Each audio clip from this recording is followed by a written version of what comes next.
Então, a educação à distância não é uma novidade. A novidade é a tecnologia que utiliza a educação à distância como Corretíssimo, professor. forma fantástica. E tem também, né, assim, mais recente, porém também antigo, os cursos da IUB, né? Sim, Lembra que exatamente. era Instituto Universal rádio? Brasileiro, né? Isso, Eu que era fiz, eu fiz. e era uma EAD assim arcaica, mas existia. Você comprava, vinha pelo correio. Recortezinho da revista, né? Eu era louco para fazer o rádio. Amador, né? Não, é de técnico em rádio, né? Assim, Sim, eu que sim. achava bonito as peças Sim, para juntar depois, fazer em e casa fazer e o tal. rádio e tal. Ah, também fiz Então, assim, isso. era uma EAD, uma maneira de EAD que hoje Sim, ainda pode acontecer e acontece, né? sim, sim. Inclusive, recentemente eu estava conversando com um dentista. Eu vou falar aqui, eu acho que muita gente vai querer essa ideia, mas tudo bem, não foi colocado, então ela está aberta. Ele estava com problemas em fazer EAD porque o material dele era físico, ele tinha que mostrar acontecendo, o Sim, aluno tinha que acompanhar sim, ah, o processo dele, né? E aí eu sentei com ele e perguntei por quê, como é que funciona, ele me explicou e aí a gente chegou a uma solução, que era voltar ao Instituto Técnico Brasileiro. sim.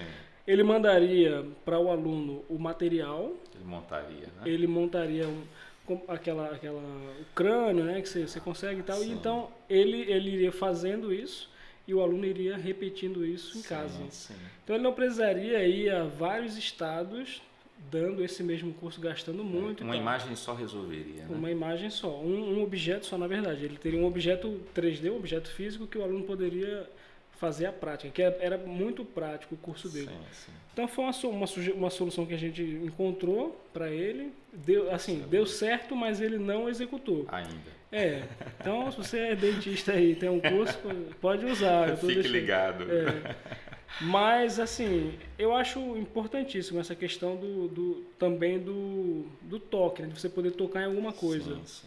Se a sua aula pede, né, nada mais justo que você dê ao aluno um molde ou algo que ele possa escrever, algo que ele Sim. possa realmente exercitar.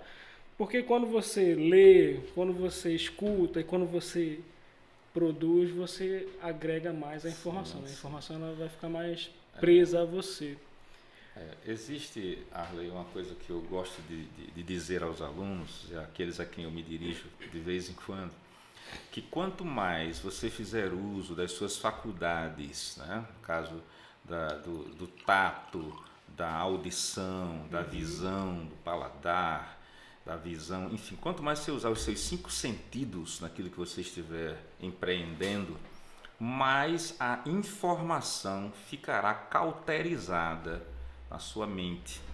Até tenho brincado ultimamente que existem dois lugares interessantes do nosso cérebro que merecem uma atenção, até nesta nossa conversa aqui. Sim. Um dos lugares chama-se sistema límbico, que é onde ficam as informações iniciais, né, das nossas informações, sabe? Aí o que acontece? Quando você recebe a informação, ela fica no seu sistema límbico, né? Certo. E o fundamental é que essa informação ela se transforme, ela fique tão cauterizada, tão sedimentada, que ela passe a estar efetivamente no cerebelo. O cerebelo é essa parte aqui de trás da nuca da gente, sabe? Então, quanto mais a informação se transforma em conhecimento, mais ela fica aqui no cerebelo. O que é que eu quero dizer com isso? Não deixe que as suas informações fiquem só no sistema límbico, porque quando ficam aí, elas são esquecidas, elas caem no esquecimento.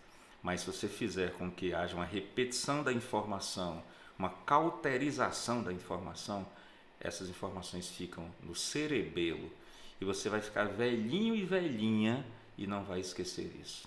Vai estar gravada tatuagem ali, né, professor? É por aí. Professor, uma curiosidade aqui, até para mim e para todo mundo. O límbico, né, o sistema límbico, ele tem alguma ligação com o limbo, de você estar perdido, estar guardado no Exatamente, lugar? até que se sedimente, quando sedimenta, Porque fica lá na eu falo isso caixinha. porque eu tenho um quarto ali que a gente chama de o limbo, É? que é onde joga as coisas que a gente nunca mais vai.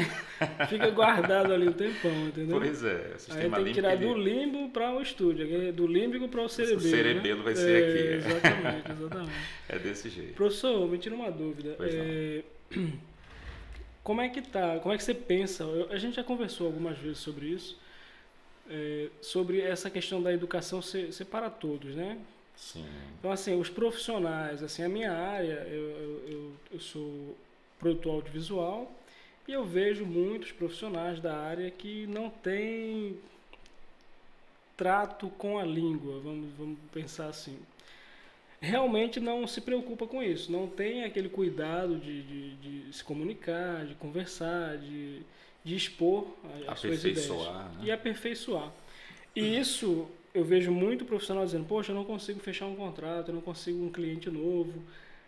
Eu imagino que além da parte profissional, essa parte de comunicação, essa parte de convencimento em relação do profissional para com o cliente. Sim. O cliente tem que sentir segurança, né? Então, assim, não adianta chegar lá falando um monte de besteira que ele não vai achar isso interessante. Então, profissionalmente, eu acho que eu teria que ter uma bagagem melhor de expressão, de língua.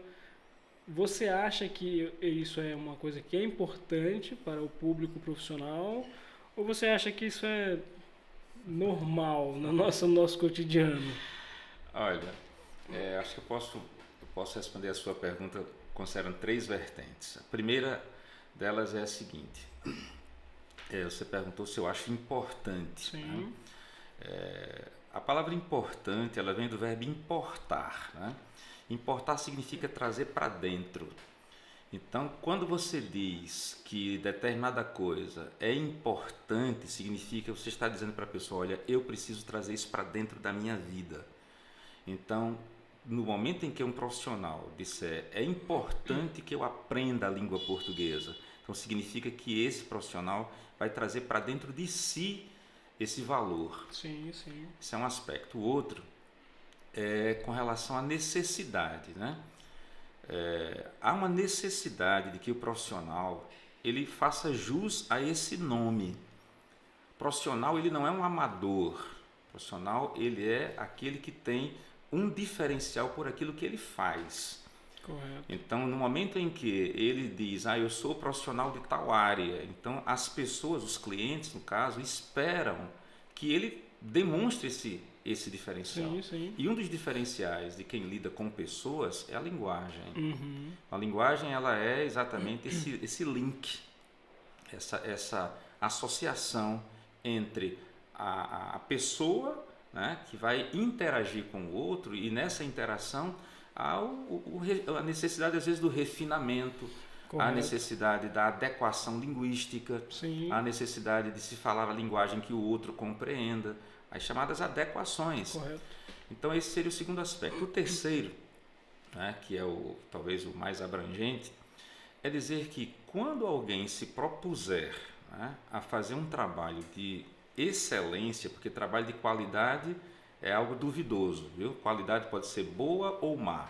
Uhum. A busca deve ser por excelência. Então, quando alguém se preocupa em fazer um trabalho de excelência, esse trabalho tem que ser necessariamente bem diferenciado. Correto. E quando eu falo diferenciado, é diferenciado no trato com o cliente, é diferenciado no material apresentado, Sim, sim. no fundamento, na fundamentação da pesquisa feita sobre aquele produto oferecido, ou sobre o serviço oferecido. Então as pessoas estão esperando dos profissionais, que assim são chamados, diferenciais. E por isso que é interessante a qualificação, certo? Então, de repente, o professor Silvio era um professor que tinha uma graduação e ele verificou a necessidade de fazer outra graduação e mais outra, fazer pós-graduações, fazer mestrado, fazer doutorado. Ou seja, por quê? Porque se ele ficasse somente naquela vertente inicial, ele estaria com a limitação que é facilmente superada por outras situações que podem suplantar, que podem sufocar essa primeira situação. Então é importante o crescimento, a busca. Isso é oferecido hoje de maneira maravilhosa, inclusive pelo sistema de educação à distância. Exato. Esse aperfeiçoamento, eu já fiz o curso com você. Sim. Você tem esse curso? Tem turmas abertas para profissionais desse curso? Sim, sim. Um dos nossos serviços é esse, né? É de oferecer a você que é profissional de qualquer área. Ah, eu sou corretor de imóveis, né? Já ministrei curso para corretores de imóveis. Sim. Ah, eu trabalho na emissora de TV, eu trabalho em rádio, né? Já ministrei curso para algumas emissoras. Ah, eu trabalho numa companhia de serviços elétricos, né? Então também, eu trabalho no INSS, no Tribunal Regional, enfim, onde quer que você esteja, né? Professores de tal escola. É interessante, Arley, Até porque professores, né? porque é interessante. As semanas pedagógicas, que são maravilhosas, né? Porque é uma expectativa muito grande por parte dos Sim, profissionais da educação, semana pedagógica. E muita correto. gente acha as reuniões chatas, né? Porque tem que fazer plano de aula, aquela coisa toda, né? Aquela coisa Sim. assim bem previsível. Então eu cheguei a um colega que é dono de escola e disse: por que você não insere nas suas semanas pedagógicas uma palestra sobre a importância, né, da educação Sim, em transformar vidas? Aí o tema da nossa conversa de hoje, né? sim. Porque o profissional da educação precisa entender isso, que ele é um transformador de vidas. Veja Correto. que a sua primeira pergunta foi quem foi que inspirou você, né? Foi que transformou, né? Ou seja, a minha primeira inspiração foi alguém que lidava com a educação, que era a minha mãe, né? A Sim. minha mãe, minhas irmãs, a minha Sua mãe era professora. professora de português também, moça? Não, ela era professora geral. ela era, Sim. ela era uma Uma clínica geral da o educação. que precisava ela ensinava. E uma coisa Entendi. interessante que a minha mãe fazia é que ela ficava procurando crianças carentes, sabe? Ela via uma criança na rua e ela chegava para a criança e perguntava: você quer aprender a ler, né? Entendi. E a criança não sabia nem o que era aquilo. Ela, olha, então vamos lá para casa. Aí minha mãe dava um banho mesmo na criança. E depois procurava saber quem era o pai, a mãe, Sim. né? Alguém para, olha, posso educar sua filha, né? Os pais nem tinham nem como dizer não, né? Legal, Então né? essa inspiração, né? Ela tem que Então ser, sua mãe foi uma pioneira em transformar vidas com a educação, né, sim, como professor? ser educadora de mão cheia, Dona Alta Augusta, que está no céu, tá certo? Então é Ó, muito importante isso, assim, ter esse vislumbre, né? Então sim, você acaba tendo esse impulso, né? Essa necessidade de pôr em prática aquilo que você viu dentro de casa de maneira tão entendi. efetiva, né? Então, assim, quando você fala que a educação é importante para transformar vidas, para você eu diria que você sente prazer, né? Assim, quando você vê uma pessoa que você estudou com você, que passou um tempo ali, que você deu aquelas informações e ela atingiu o objetivo dela, eu acredito que você fique muito feliz, né? Que, assim, que isso Demais, demais. seja recompensador.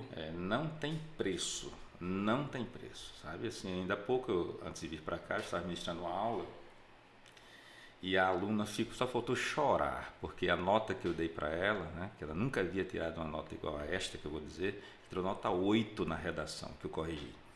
Eu corrigi linha por linha, comentando tal, e ela ansiosa querendo saber a nota.